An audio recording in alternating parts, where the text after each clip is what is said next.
Heflin police have made an arrest in a 21-year-old murder case involving a pregnant woman and her son. The hottest week of the year leading into the hottest weekend of the year. We will detail a sizzling forecast for all of East Alabama coming up.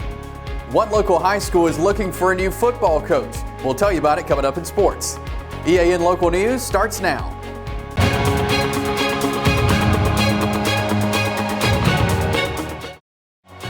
This segment of EAN Local News is brought to you by WM Grocery, located in Heflin, Wadowee, Roanoke, and in Piedmont.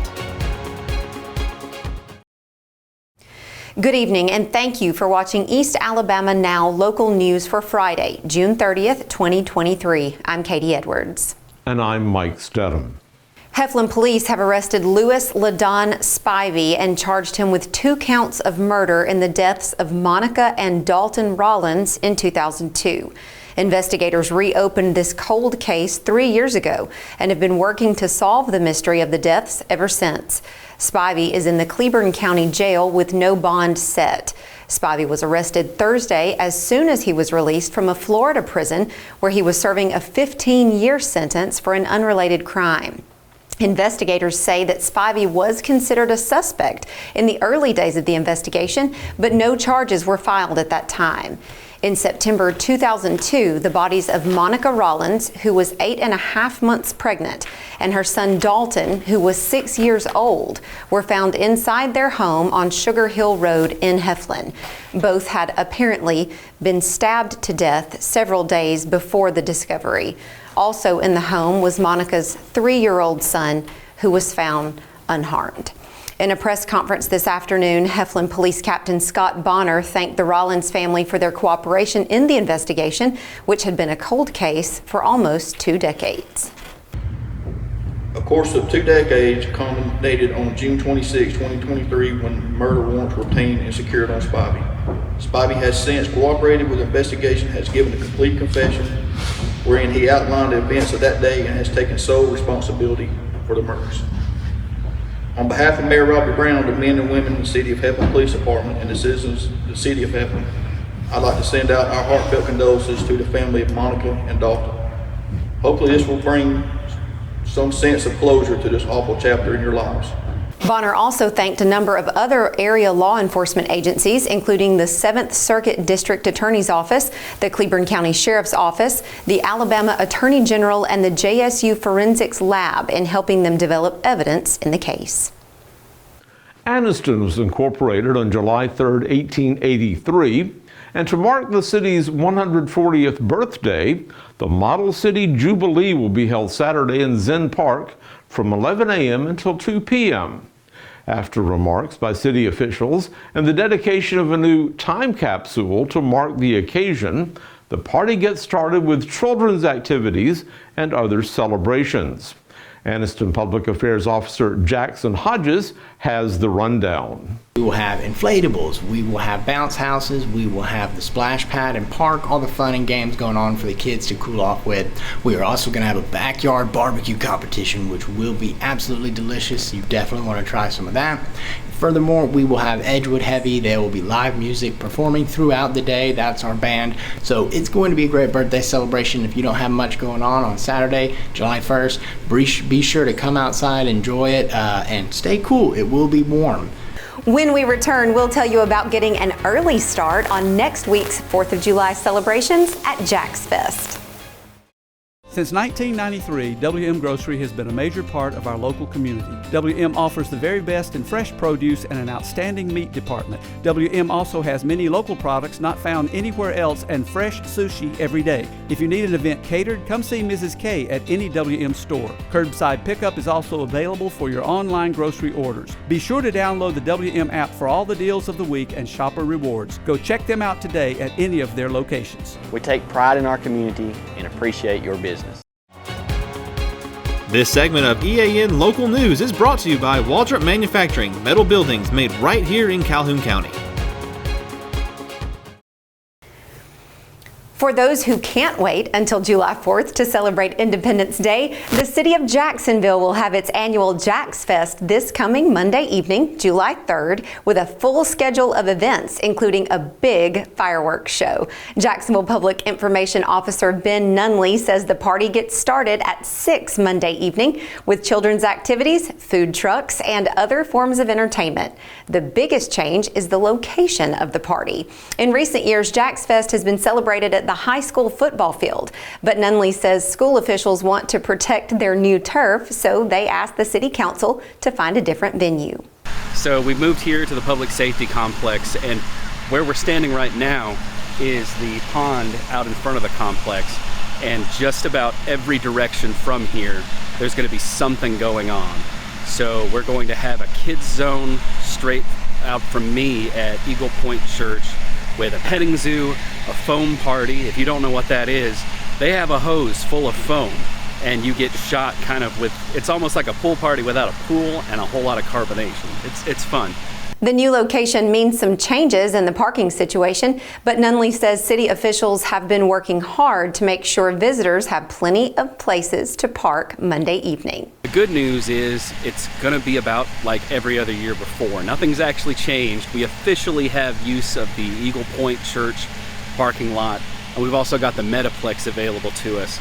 But people really had used these spots anyway. You've still got access to Jacksonville High School and Kitty Stone Elementary, and the public safety complex lot's going to be reserved for handicap use only.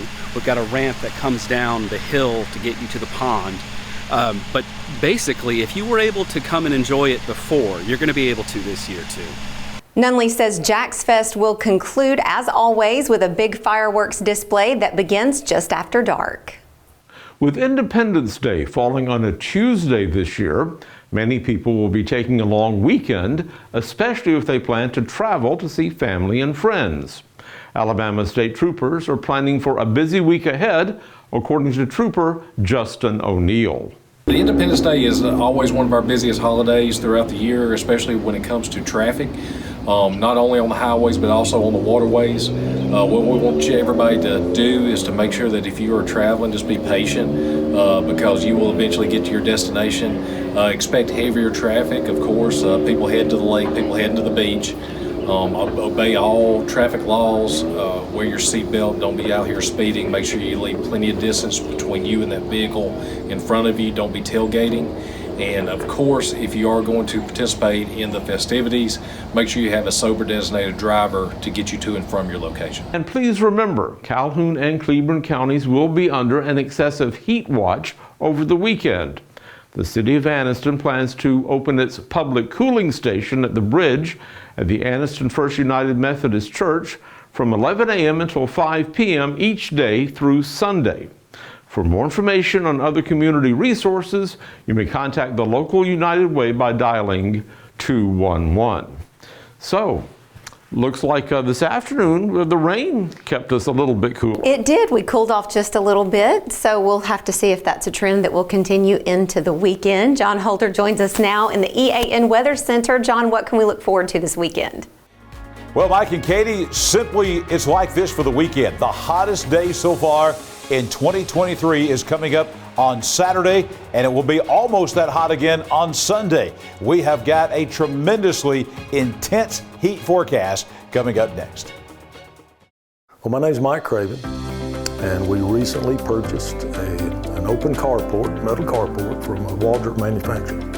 I have an extra car. We have a very small home, very small driveway, and I needed somewhere just to park another vehicle, just out of the weather. And I had been told by 2 or 3 friends that knew we had recently remodeled a home that Waldrops were the people that you need to go talk to. I was in that area one day and I thought, hey, I'll just stop in, and I did without calling, and greeted warmly, well taken care of. It was just, really the whole process was just good from day one.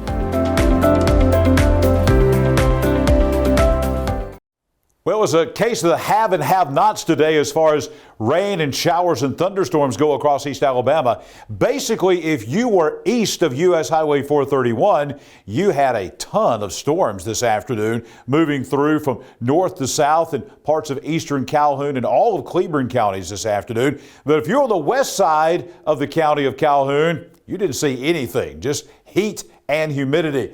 96 for the high today officially. Some folks did not quite make it there because of the showers and thunderstorms that moved through today. That's above our average. And as we promised, those nighttime lows, we were in the upper 60s last night, but this morning we were in the low 70s, and we're going to stay there for quite a while. Record high temperature 104 degrees. That was just back in 2012, 55 for the record low. And you see the sunrise and sunset times, 5:37 your sunrise tomorrow morning, and the sun setting tonight at 7:58.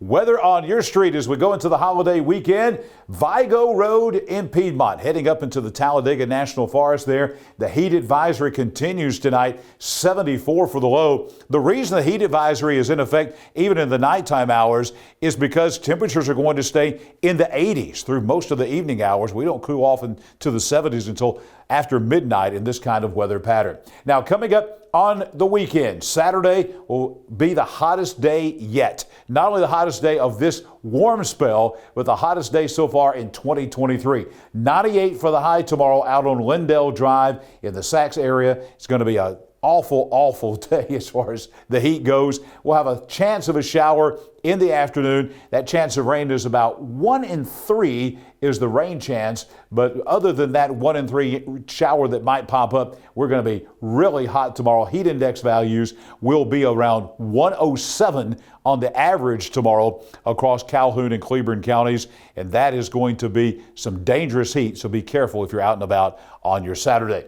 And then as we head into next week, good news here. Temperatures returning to normal. Tillman Avenue out in Welborn. That's out by Walter Welborn High School. Some good news for you folks out in the western part of the county. Maybe you didn't get rain today, but you're going to see not only temperatures returning back to the low 90s, but the rain chances will be increasing next week, beginning as early as Monday, lasting through the 4th of July, and really all week next week we'll see some elevated rain chances here in Calhoun and Cleburne counties. 7-day forecast. You'll see the increasing rain chances and the decreasing temperatures. That will kind of be the theme here. A 30% chance of a shower tomorrow, the high at 98. Then 96 on Sunday, but a 40% chance of a shower. We continue with the pattern. Lower temperatures, 93, higher rain chances on Monday at a 50% rain chance. That will last to the 4th of July. Again, take a couple of degrees off the highs, about 91. That's where we should be for early July. Nighttime lows remaining in the lower 70s and a 60% chance of rain on Tuesday. As a matter of fact, the highest rain chances coming up in the next week will actually be on the 4th of July. Not an all-day washout coming, but just be aware there could be a passing shower or thunderstorm, especially in the afternoon on the 4th of July. We'll have about a 40 to 60% chance of rain on average for the rest of the work week next week, with highs right around 90 and nighttime lows in the low 70s.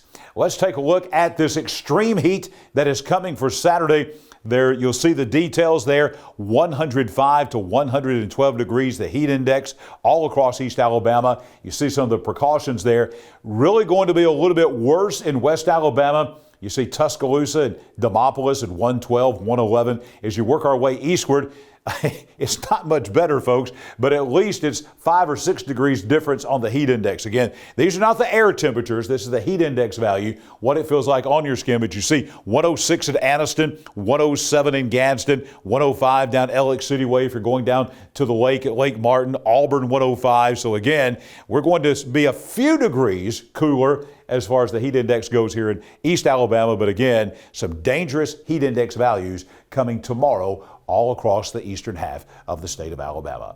Coming up next in sports, a shocking high school football coaching change in Cherokee County. Here's Chase Robinson with the details. Thanks, John. The Spring Garden Panthers will be looking for a new head football coach as we sit just 8 weeks away from the season. Jason Howard announced today that he's stepping away as head coach. He spent the last 10 seasons with the Panthers. His first stint was from 2003 to 2009. Overall at Spring Garden, he has a record of 129 and 78. He will be taking an assistant coaching job at Coosa High School in Georgia. We'll keep you posted on who will be the next head coach of the Spring Garden Panthers. We are 55 days away from the high school football season, and now's the time teams are competing in 7-on-7s, and coaches are finding out a little bit about their teams. Yesterday, EAN Sports stopped by the Black Creek Parkway 7-on-7 at Gadsden City High School, and we caught up with the Oxford Yellow Jackets. The Yellow Jackets left the 7-on-7 yesterday in Gadsden 6-0, winning the tournament championship over Bob Jones. We caught up with Coach Sam Adams, and he talked about what he looks for out of his team at 7-on-7s. Yeah, we know it's not the same game as Friday nights in the fall, but it gives the guys a lot of chance to just compete against teams that we don't regularly see week in, week out. You know, you go through those first few weeks of summer and you're just going against yourself, and now you start seeing different coverages and different concepts from the other offense, and it's just to expose your kid to as many looks as you can possibly get. The Yellow Jackets finished 5-6 last season, losing in their first round playoff game to Gardendale. The team looks to turn the page now for the 2023 season, and so far Coach Adams likes what he's seen from this year's team. Well, what I like about them right now is they pull for each other a lot. You know, you see a lot of guys on the sideline, even if they're not in the game, they stay active in the game and supporting the guys that are out there, and that's something that's really big for any team. You know, just kind of bonding the team together, and they've shown that, you know, it doesn't really matter who we're playing against, that we kind of come out with the same kind of energy and effort every single time. Oxford quarterback Mason Mims will be back for the Yellow Jackets as he heads into his junior season. Last season, Mims had 2,100 plus yards and 22 touchdowns. He's looking to add to those numbers this year. Coach Adams talks about what he has seen from Mims this summer and what kind of player Mims is. He's had a really good summer. You know, had a good day last week at UAB in a 7-on-7, made it to the semis in that one. So far today, the first game, he was extremely sharp. Missed a couple throws in the last game, but came back and made really the same throw when we give another shot at it later. So really just, you know, not making the same mistake twice is a big deal for me. But he's, you know, he's a really good decision maker, extremely accurate, and when he's playing his best ball, I mean, you know, he's hard to stop back there. Oxford kicks off the season on Friday night, August 25th, for a Week 0 matchup on the road at McAdory. That's it for sports. Let's head back over to Mike and Katie. Thank you for watching East Alabama Now Local News. We're here online every weekday evening starting around 6:30 on either Facebook or YouTube. Just log into our video feed and watch the news whenever it's convenient for you. Don't forget to like and subscribe, and feel free to leave us a comment while you're there. We'll see you back here Monday for your news on your schedule.